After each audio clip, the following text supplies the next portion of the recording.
Today we're going to continue on with the Hulk Hogan series here on Wrestling Bios. We're now in the middle of Hogan's WCW run. It's the summer of 1997 and the Hulkster has just teamed up with Dennis Rodman at the Bash at the Beach show in a losing effort against the Giant and Lex Luger. Let's pick it up from here then as Hogan's lucrative time in the New World Order continues. The night after Bash at the Beach, Lex Luger challenged Hulk Hogan to a future WCW title match. Hulk Hogan wasn't in the building, he had the night off, but it looked like WCW was going to go with a Lex Luger vs Hulk Hogan main event at the next pay-per-view, Road Wild. Hogan formally accepted Luger's challenge the next week on Nitro. The Hulkster said he would break Luger in Sturgis as he lay down in the middle of the ring with Eric Bischoff by his side. Before getting to Road Wild though, we need to stop off at the August 4th, 1997 edition of Nitro, the special 100th edition of the landmark Monday Night Wrestling show. To celebrate the occasion, Nitro ran for 3 hours, and to pop a rating and to get fans to tune in, it was decided that Hulk Hogan would defend his title against Luger. Keep in mind that Road Wild was happening later in the week. Hogan vs Luger was still booked for the pay-per-view, so fans were going to see the total package versus the Hulkster twice in 1 week. In the Nitro main event, Lex Luger put Hogan in the torture rack and Hogan submitted. That's right, Hogan lost the WCW Heavyweight Championship to Lex Luger on a weekly wrestling show. The crowd response was absolutely insane here too. It's one of the better moments in Nitro history, and after winning the WCW title, Luger took the belt backstage where the nWo spray paint was removed from the Heavyweight Championship. If we knows Hogan like we knows Hogan, then the smart money says that the World Heavyweight Championship was going straight back to the Hulkster at Road Wild. And of course, this is exactly what happened. Luger's big moment on Nitro was completely negated when the Hulkster won the title back in Sturgis. A fake sting cost Luger the championship in a pretty mediocre match, and the ending of Road Wild 1997 left a really sour taste as fans realised that Luger's title win was empty and pointless. Say what you want about Lex Luger, but he was over during this time period. Even a month or two with the world title would have sufficed, but after all was said and done, we were right back to where we started. At this point, WCW was looking forward to Starrcade and the in-ring return of Sting.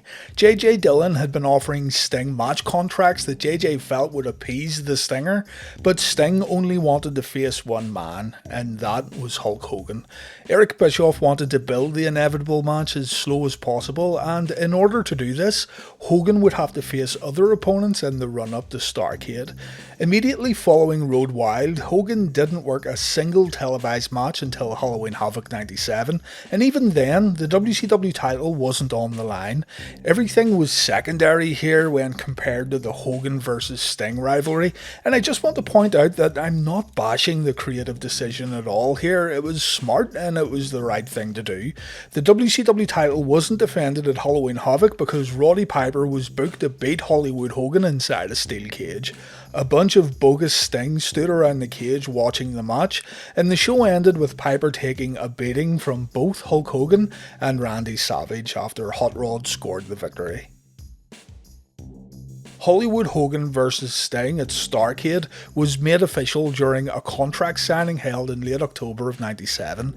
Fans would have to wait around 2 months before seeing one of the most hyped matches in wrestling history take place at the Starrcade show. WCW World War III took place on the 23rd of November 97, and Hulk Hogan was part of the World War Battle Royal. The Hulkster appeared towards the end of the match as a surprise entrant, and an elaborate nWo plan led to Scott Hall winning the Battle Royal. But let's just fast forward to Starrcade then, the biggest match in WCW history and a night that would end up filled with controversy. I've talked about this main event before in a previous video, and I've gone over the finer details of the match and the build-up, so I'll keep things as brief as possible here. I'll start by saying that the Hulk Hogan and Sting entrances at Starrcade 97 are absolutely phenomenal. The atmosphere in the arena is electric, and the whole 18-month build-up finally coming to an end really does make for a grand spectacle. I do believe that Sting maybe should have came down from the rafters, and I think it was a mistake mistake having the Stinger just walk on out there like any other competitor, but still this didn't stop the Starrcade main event from feeling like a really big deal. This type of spectacle is something that WCW struggled to achieve during the mid-90s, but Eric Bischoff and company completely nailed it at Starrcade. The term big fight feel is so overused in modern wrestling, and it's a term that's just slapped onto any main event these days, but Sting vs Hogan really had that big fight feel, and it's hard for me to think of a match in WCW afterwards that had the same energy. When the bell rings though, things begin sinking pretty quickly. I think we all expected more, but in the end, Hogan vs Sting was just passable. Again, I'm not going to go over the details, but Hulk Hogan pinned Sting at the end of the match, and Sting's shoulders were counted to the mat. Bret Hart then showed up and he ordered the match to continue with the Hitman as the new referee. Sting then applied the Scorpion Deathlock, and Sting was crowned the new WCW champion. It was a mess. Nick Patrick's 3 count was supposed to be fast, but it wasn't. It looked like Hulk Hogan actually got robbed and the match never should have been restarted, but what's done is done. You can learn more about this in my Starrcade 97 video, and I'll include a link at the end of the video. The next night on Monday Nitro, the controversy surrounding Starrcade was addressed. Hogan argued that Nick Patrick was supposed to be the one and only official involved in the Starrcade main event, and Hogan also said that Patrick ordered for the bell to be rung and therefore the Hulksters should still be the world champion. Sting ended up issuing an open challenge to any nWo member on the same episode of Nitro, and Hulk Hogan accepted the challenge. There was no decisive finish here. Nitro went off the air as Sting hit the Stinger splash, accidentally hitting the referee at the same time. Fans had to tune in next week to see what was going on, and in classic WCW fashion, JJ Dillon said on the next episode of Nitro that fans would need to check out the debut episode of Thunder to get the latest news on the World Heavyweight title. So, on the January 8th, 1998 episode of Thunder, Sting was forced to vacate the championship. The two men had another match at Superbrawl 8, and Sting was able to defeat Hulk Hogan to once again become WCW champion. Randy Savage hit Hulk Hogan with a spray can while the nWo tried to attack Sting, and this led to the Mega Powers exploding once again. Hogan would move into a rivalry with Randy Savage that would eventually lead to the complete split of the New World Order. Randy Savage and Hulk Hogan had been having problems in the run-up to Superbrawl, yet Savage remained a member of the New World Order. When Savage cost Hogan the title in the Sting main event, all bets were now off, and Hogan wanted to face the Macho Man at the uncensored pay-per-view inside a steel cage. Billed as a power struggle between two nWo members, Hogan and Savage ended again in typical WCW fashion without a clear winner. The Disciple interfered to help Hogan, and this led to Sting coming down to assist Savage, but the Macho Man attacked the Stinger before leaving the cage. This brings us to Spring Stampede then. Hulk Hogan teamed up with Kevin Nash to take on the Giant and Roddy Piper. Kevin Nash had also been having problems with Hogan recently, and this resulted in Hollywood attacking Nash at the end of their tag team match. Later in the evening, Randy Savage had a title match with the Stinger, and thanks to interference from Kevin Nash, Randy Savage became the new WCW champion. The next night on Nitro, Hogan challenged Savage for the title, saying that Savage and Nash had worked together to keep the belt away from the Hulkster. Even though Kevin Nash got a little payback for the bat attack at Spring Stampede, Hulk Hogan ended up becoming a 4-time WCW champion thanks to Bret Hart jumping in. This business with Nash and Savage though resulted in irreparable damage being caused to the New World Order, both in storyline and in reality, and this resulted in a splinter group known as the nWo Wolfpac being formed. Kevin Nash led the red and black version of the nWo while Hogan maintained the black and white faction, and the main storyline that would dominate the coming months within WCW was the war between the nWo Wolfpac and nWo Hollywood. Hogan's next big pay-per-view appearance would happen at the 1998 Great American Bash, where Hollywood Hogan would get involved in a star-studded tag team match. Hulk Hogan teamed up with Bret Hart to take on Roddy Piper and Randy Savage. On paper, it's a legendary match, but to be honest, the bout turned out to be quite forgettable. If Bret and Hogan won the match, then Piper and Savage would have to wrestle each other afterwards. Savage ended up submitting to the sharpshooter, and Savage also submitted to Piper's figure 4. Could you imagine Hogan topping out twice in one evening? Yeah, I think not. The following month though, Hulk Hogan would drop the WCW Championship on an episode of Nitro in front of 40,000 plus fans. A historic night in WCW history, and a night that many fans say was the true beginning of the end for World Championship Wrestling. WCW Nitro went live on the 6th of July 1998 from the Georgia Dome in Atlanta in front of a record audience. Honestly, it was insane that a weekly episode of Nitro could attract so many people, especially during a time when the WWF was bouncing back.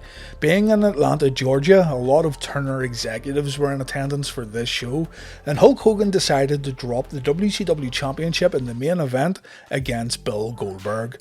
This was actually a shrewd move on the part of Hogan. The idea here was that Hogan could say that he was the one who sold out the Georgia Dome, and Hogan could say he attracted a record audience to WCW Nitro, pretty much taking all the credit. Hogan dropped the title to Goldberg in a match that really should have drew more money for WCW through pay-per-view buys, and while the audience reaction was absolutely incredible, and while it's one of the greatest moments in Nitro history, there was a lot of cash here thrown away, and it was all for Hogan to look good in front of these Turner executives. Still, Bill Goldberg was now the champion, and Hulk Hogan marched on to Bash at the Beach 1998. Hulk Hogan once again teamed up with Dennis Rodman to take on DDP and Karl Malone in a tag team match. The pay-per-view drew a big number thanks to the NBA stars settling their differences within the ring.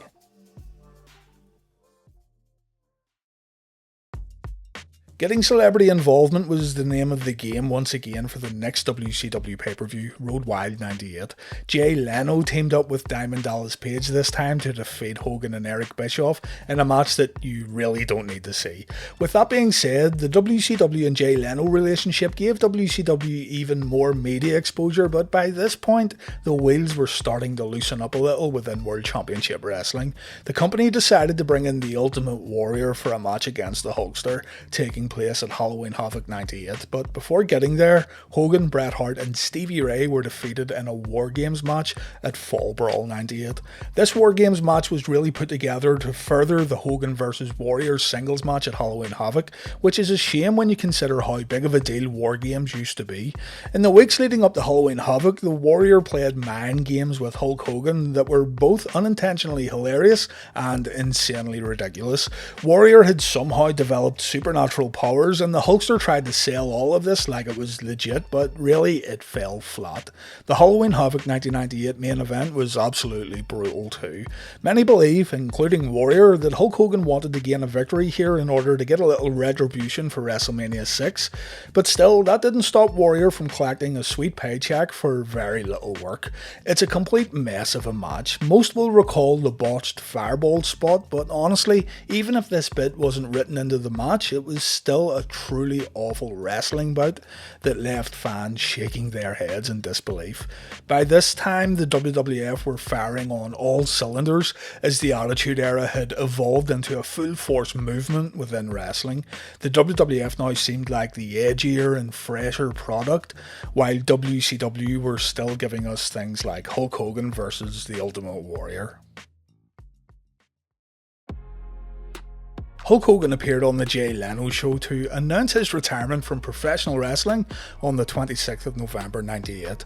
Hogan and Eric Bischoff announced that the Hulkster was actually going to run for President of the United States, but this was all a publicity stunt that led to absolutely nothing.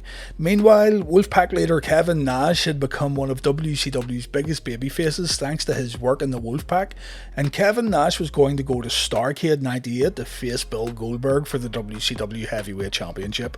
Keep Keep in mind that Goldberg was undefeated during this time, but of course nothing lasts forever. The first mistake was maybe putting the belt on Goldberg back in the Georgia Dome, but anyway, Kevin Nash went into Starrcade and Goldberg's undefeated streak came to an end.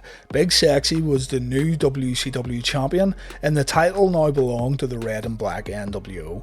The next title change is still something we talk about today. It happened only 1 week after Starrcade, and many say that the title change that took place on the 4th of January 1999 resulted in the rapid downfall of WCW's popularity.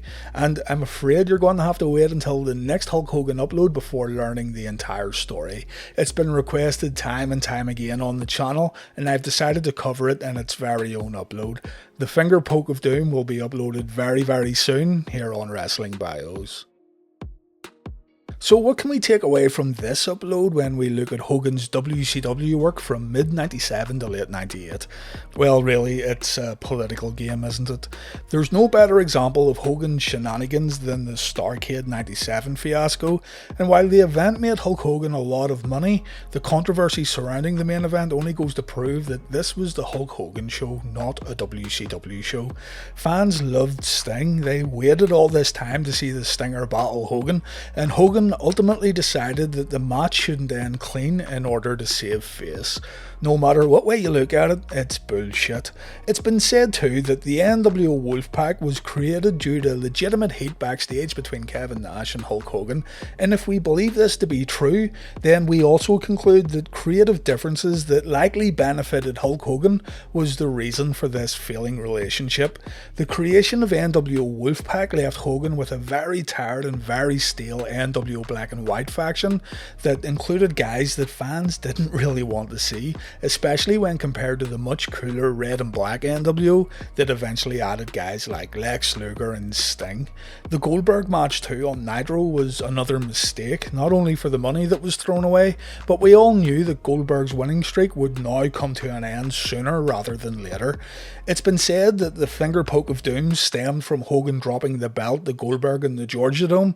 The nWo explained that this was a long con to get the title back on Hogan and back where it rightfully belongs, but the fact that the Finger Poke of Doom incident is still talked about today as a low point in WCW really tells you all you need to know. But, well, it's my turn now. I'm looking forward to discussing the Finger Poke of Doom incident and looking at it from a more in-depth point of view. So please join me for the next Hulk Hogan video here on Wrestling Bios, and I promise it will be available very soon. Take care and thank you for watching.